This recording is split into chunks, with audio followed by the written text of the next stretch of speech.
Happy Holi to everyone. আজকে হচ্ছে Holi, second Holi. সবাই হোলি ভালো করে কাটাও। আমি খুব কম রং মেখেছি, কারণ কালকে রং মেখে আমার খুবই প্রবলেম হচ্ছিলো। আমি অতটা রং পছন্দ করি না, একটু আধটু ঠিক আছে, কিন্তু গোটা মুখে মেখে ভূতের মতো আমার পছন্দ হয় না, আমার স্কিনেরও প্রবলেম হয়। তো এখন আমরা ঘুরতে এসেছি সবাই মিলে, সবাই রং মেখে ভূত হয়ে গেছে। বাড়ি গিয়ে আমাদের সবাই যখন এখানে গান চালিয়ে নাচে, তো বাড়ি গিয়ে নাচাটা বেশি বেটার, সেফ হবে। তো এখন সবার ফটো সেশন চলছে।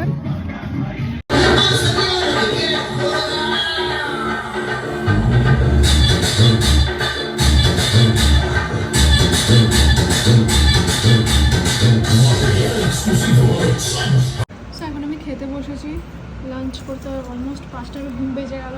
আজকে যেহেতু স্যাটারডে, তাই আমাদের বাড়িতে এখন যেহেতু ভেজ হয়, পনির আছে, শাক আছে, ভেন্ডি আছে, আলু পোস্ত, ডাল। জি আর আমি বসে পড়েছি।